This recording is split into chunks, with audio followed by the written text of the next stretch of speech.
Thank you very much. We have had on Saturday a very fruitful pre-conference course dedicated to biologic and biosimilars with a special focus on Latin America challenges. Now we have the opportunity of discussing again this very important topic. I would like to invite to here Gillian, Pedro, and Fabio for the next session.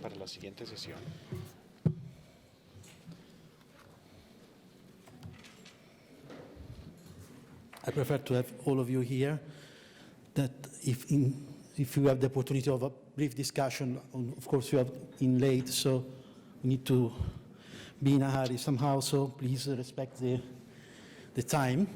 And we will have a standpoint of the industry about the use of biotechnological and the pharmacovigilance of biotechnological and biosimilars in Latin America from these three experts. The first one will be Fabio Lievano from AbbVie.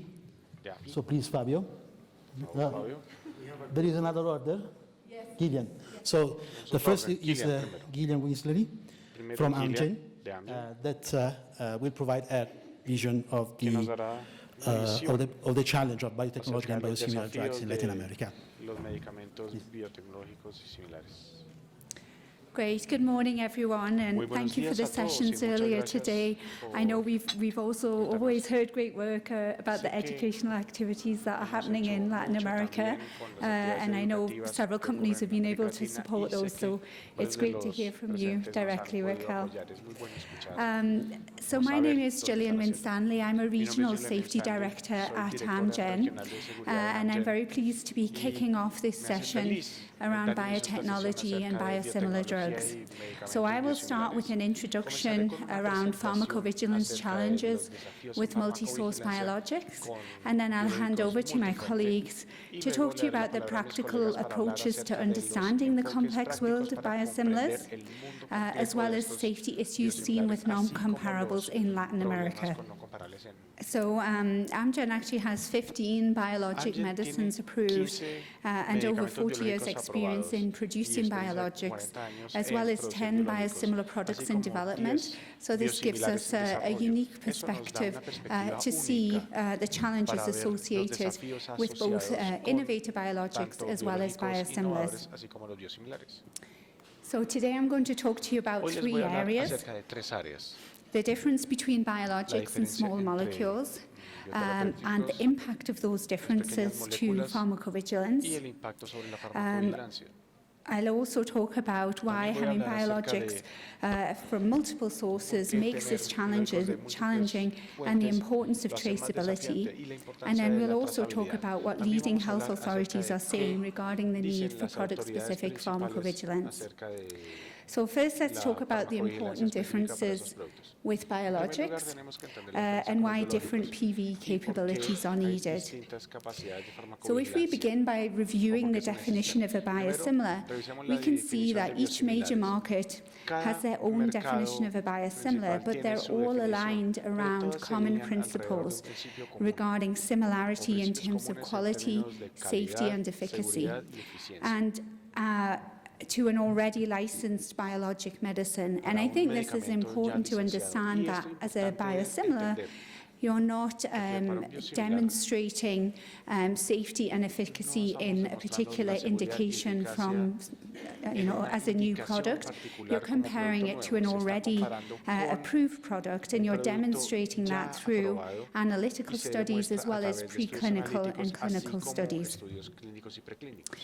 And as we know, biologic medicines are complex, and as we move from a small molecule to a small biologic to a large biologic, such as a monoclonal antibody, we can see that because of this complexity and scientific differences, we need to have separate regulatory considerations for biologics. So let's explore some of the aspects of biologics that impact pharmacovigilance. We know biologics are large, complex molecules, and due to manufacturing in unique cell lines, an exact copy of a biologic medicine cannot be made. We know there is a much higher potential for immunogenicity, for post-translation modifications. We also know that biologic medicine manufacturing is very controlled.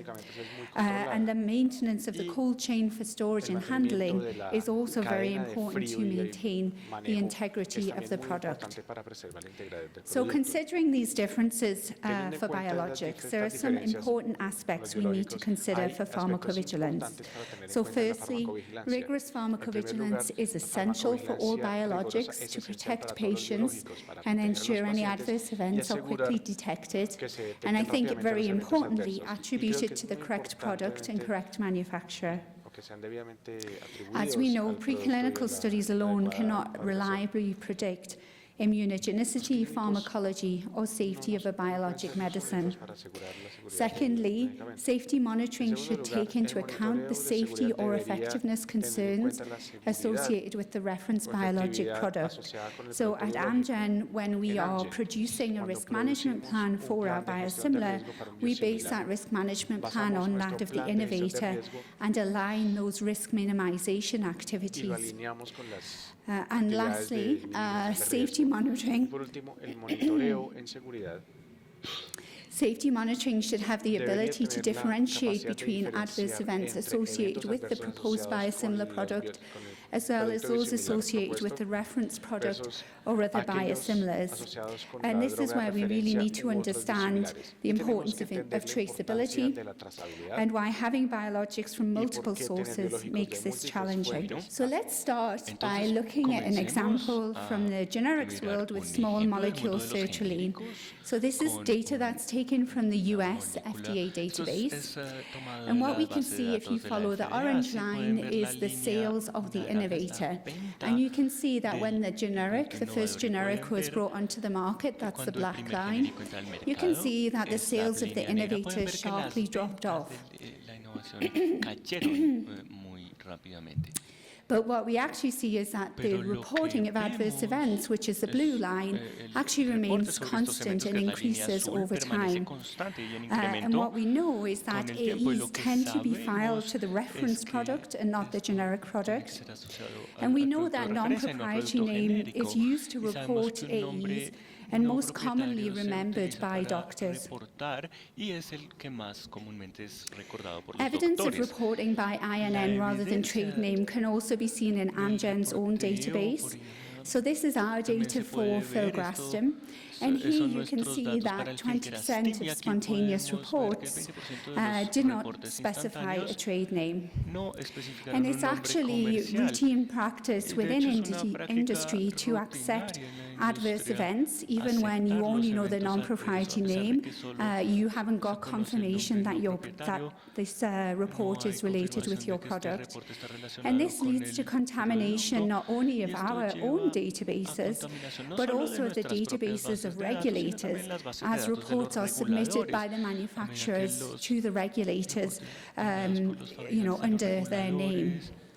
And, we can see that this is a challenge for both the innovator company in that you may lead to overly broad regulatory action and ultimately impact patients' access to products, and also for the biosimilar manufacturer, because if you're not getting reports, you can't understand the risk profile of your product. And this may also impact our ability to detect signals. So here's another example of ambiguous adverse event reporting, this time infliximab reports from Vigibase.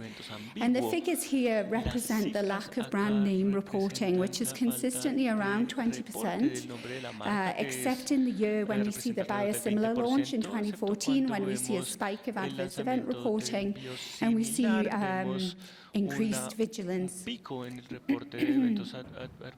And this misclassification of adverse event may lead to delays in signal detection. And here we can see if we assume a signal with a relative risk of 1.5, ambiguous reporting at a level of 20% would lead to a 2-month delay in signal detection. And obviously, the greater the level of ambiguous reporting, the greater the delay in signal detection. I have one more example from Australia.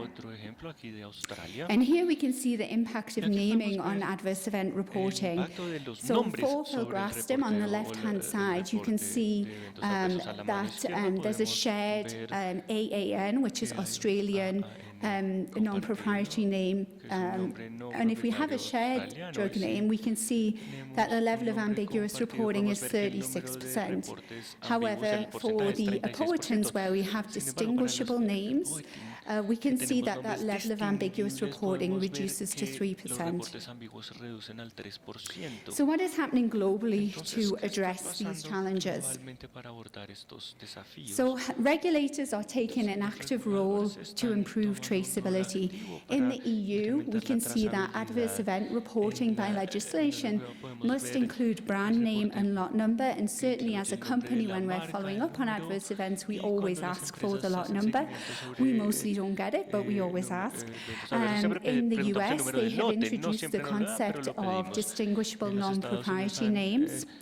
And Health Canada have recently confirmed brand name reporting to be used throughout the medication use process.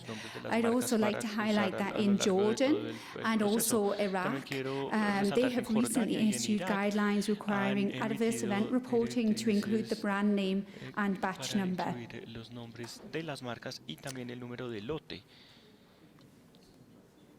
So I'm going to go to my next slide because I think we're getting short of time. So considering this, I think within your local healthcare environment, it's very important to understand traceability from prescription by the doctor through to dispensing by the pharmacist, record keeping of the adverse event in the patient notes, and then adverse event reporting. So that unique identifier really carries throughout all of those systems. Because your output and the decisions that you make can only be as good as your input. And naming is just one aspect of that. Obviously, you also need education, as we've talked about this morning. We need enforcement and systems to support this. So let's look specifically at the FDA naming guide. So here you can see that the FDA released an updated naming guide actually earlier this year, and they confirmed that a 4-letter suffix will be used for all biologic and biosimilar products. So you can see this is actually one of Amgen's products, adalimumab, and we can see we have a unique 4-letter suffix, which is ATTO, and so that is the non-proprietary name for that product. Also, the WHO in 2015 proposed a biologic qualifier, which is a unique 4-letter suffix attached to the INN. So these discussions are ongoing, and thus we don't have global harmonization regarding the naming of biologics now. So I will leave you with these questions, and I will pass over to Fabio. Thank you.